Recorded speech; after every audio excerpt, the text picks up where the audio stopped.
안녕하세요 여러분, 무뷰입니다. 저는 미아. 저는 리즈입니다. 저희 살랑살랑 봄바람이 부는 이 계절 봄 특집 영화 리뷰 진행하고 있는데요. 저희 두 번째 영화로는 공포 영화계의 라이징 스타 신예 감독 아리 에스터의 두 번째 영화 미드소마를 리뷰해보도록 하겠습니다. 봄날에 무슨 호러 무비냐 할 수 있겠지만 미드소마라는 영화 소개를 잠깐 하면 사실은 축제를 즐기기 위해서 스웨덴의 한 공동체 마을 호르가로 떠나게 되는 데니와 친구들의 얘기를 다루고 있죠. 이렇게 화사한 어떤 공간에서 이들이 마주하게 되는 어두운 진실에 대한 얘기를 다루고 있는 영화이기도 합니다. 뭐 포스터만 봐도 되게 꽃도 많고 화려하고 나쁜 일이 일어날까? 이런 생각이 드는데 또 한번 알아봐야겠죠? 지금 리뷰에서는 스포가 다량 포함되어 있으니까요. 영화를 한번 보시고 보시면 좋을 것 같습니다.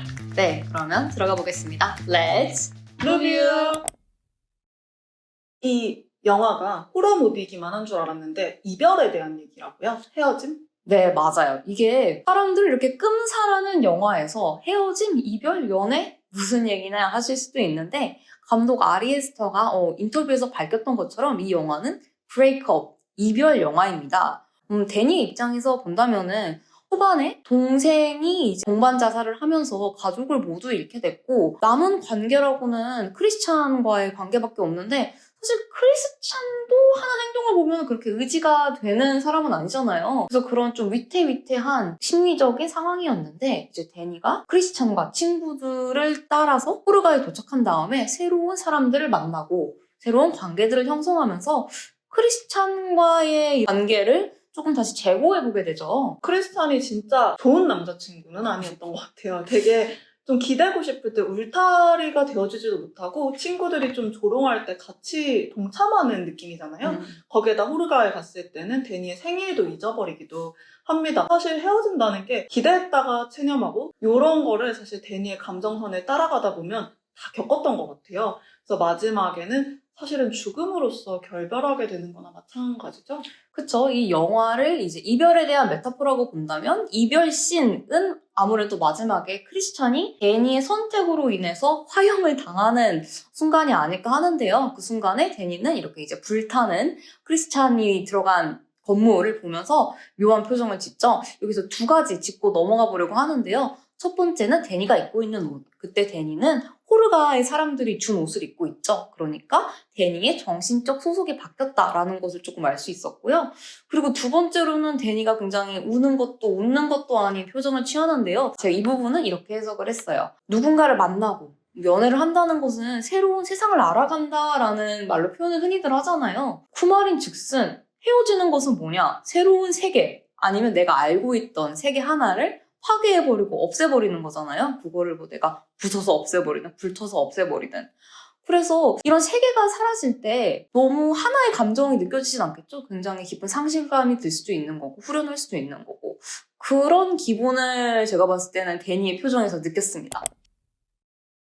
저희 그래서 방금 공동체에 대해서 얘기를 해봤잖아요. 사실 미드소마라는 영화를 봤을 때 뭐 이별 영화라고 처음부터 생각하진 않죠. 사실 우리는 이걸 사이비 종교 영화라고 생각합니다. 요즘 넷플릭스 다큐멘터리 등을 통해서도 사이비 종교에 대한 경각심이 정말 많이 높아지고 있는 것 같아요. 사이비라는 게 참 어떤 것 같으세요? 사이비를 얘기하려면 일단 종교에 대해서 얘기를 해야겠죠. 우리가 종교를 조금 믿는 이유는 삶이 사실은 허무하게 느껴질 때가 있잖아요. 하지만 종교는 우리에게 삶의 의미와 공동체에 소속되어 있다는 그런 느낌을 주기 때문에 많은 사람들이 종교를 따르는데요. 어떻게 보면 저는 사이비는 이 종교의 흑화 버전이 아닐까라고 생각합니다. 종교가 가지고 있는 의미나 공동체를 준다는 것을 조금 삐뚤어서 교주의 사리사욕을 채우는 데 쓰이는 것 같아요. 범죄의 온상이 되기도 하고요. 그렇죠. 우리가 밖에서 봤을 때는 교주의 사리사욕을 채우는 걸 너무 잘하는데 안에서는 잘 모른단 말이에요. 한국 사이비에 대해서도 좀 생각을 해볼 수밖에 없었는데 특징이 정의라는 게 조금 있는 것 같아요.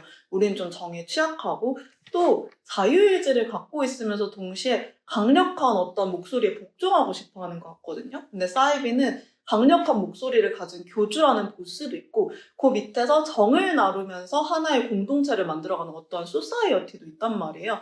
이 복종체계와 정의 문화 이게 합쳐지는 게 한국의 사이비라는 생각이 들고 또 그런 사이비 안에서는 생의 본능, 생존 본능까지 좀 무시하고 종교 안에서만 생활한단 말이에요. 저는 이게 미드소마에서 그 호르가에서도 좀 통했던 것 같아요. 네, 맞아요. 데니가 처음에 호르가에 도착했을 때 호르가로 데니를 데리고 온 친구가 이렇게 얘기를 하죠. 우리 사람들은 4가지의 사이클을 따른다. 봄, 여름, 가을, 겨울. 봄에는 이제 호르가 안에서 지내고, 여름이 되면은 세상에 나가서 탐구를 하고, 겨울이 되면 끝난다라고 얘기하는데, 사실 겨울의 사이클이 되면은 어떤 나이가 되면은 자살을 하게 되는 거죠. 그런데 그런 환경이 데니한테는 어떤 편안함을 주기도 했던 것 같아요. 네, 아무래도 우리가 봤을 때는 제3자의 눈으로서는 이건 정말 자아의 말살이다. 이렇게 행동할 수 있느냐라고 볼 수 있지만 혼자 남겨진, 의지할 데도 없는 데니한테는 이 공동체에 소속이 되는 느낌이 굉장히 중요했을 것 같아요. 그래서 우리가 봤을 때 이 자아의 말살이라고 볼 수 있는 거를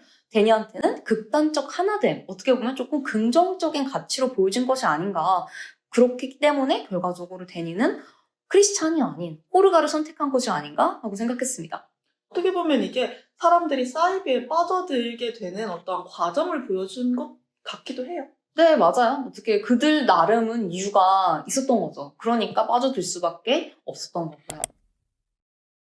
자, 이별의 모티프에 대해서도 이야기를 해보았고, 사이비 종교에 대해서 다루는 포인트도 얘기를 해봤는데요. 비주얼에 대해서도 한번 이야기를 해보면 어떨까요? 네, 아무래도 이 영화가 굉장히 공포영화 치고는 밝죠. 그냥 조도가 밝습니다.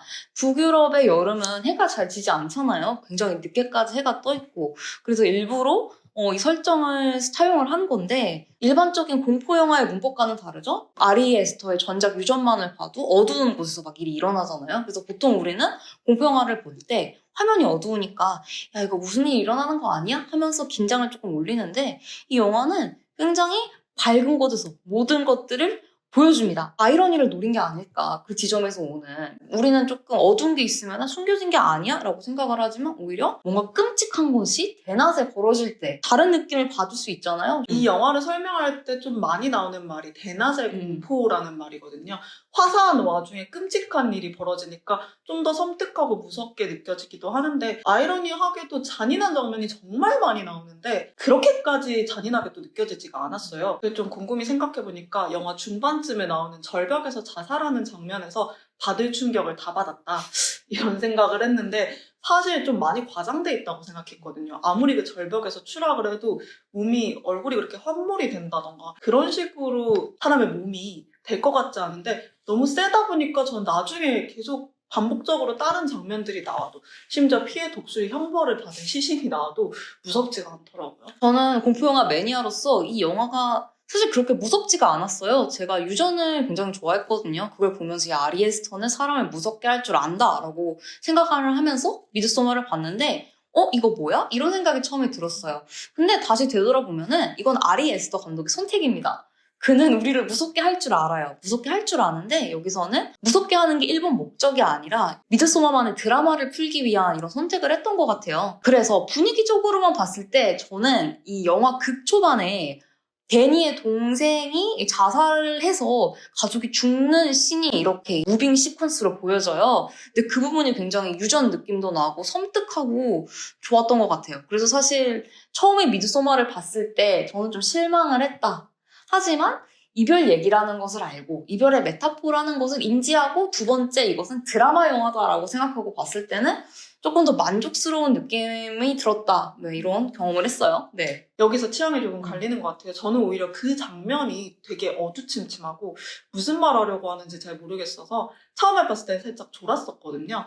근데 두 번째 보니까 이 주인공의 감정, 데니의 감정을 따라가다 보니까 그 장면에 좀 더 몰입감을 느끼면서 섬뜩하기보다는 좀 슬펐던 것 같아요. 좋은 영화죠. 나쁘게 말할 수는 없는 퀄리티가 굉장히 좋은 작품성 있는 영화라고 할 수 있을 것 같아요. 저희 이렇게 봄 특집 영화 리뷰 두 번째 영화 미드소마 리뷰를 한번 해봤는데요. 이제 무슨 시간이죠? 별점과 한 줄 평의 시간입니다. 네, 저희 별점은 똑같이 3.5점이었는데요. 저부터 얘기를 하자면 사실 3.5점을 준 이유는 아주 간단합니다. 제 취향이 아닌 영화였어요. 제 취향이 아닌 영화인데 좀 임팩트 있게 보았고 하지만 역시 제 취향은 아니에요. 저는 액티브한 것을 좋아하기 때문에 그렇게 해서 3.5점이었어요. 한 줄 평을 남기자면 화사한 대낮에 처절하게 결별하는 호러 무비였습니다. 제 별점은요, 역시 3.5점이었고요. 그 이유는 제가 호러 영화를 굉장히 좋아하는데, 아리 에스터의 저는 유전도 되게 좋아했는데, 그런 제 취향에 미드소마는 조금 과한 감이 있었다? 네, 해서 그렇게 결정하게 됐고요. 제 한 줄 평은요, 데니의 여름 바캉스는 무언가 잘못되었다입니다.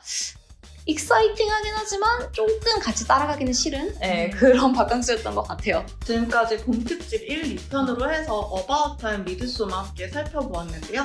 다음번에 또 재밌는 영화 리뷰로 돌아올 테니까요. 많이 지켜봐 주시면 감사하겠습니다. 네, 그러면은 여기까지 무비였습니다. 안녕!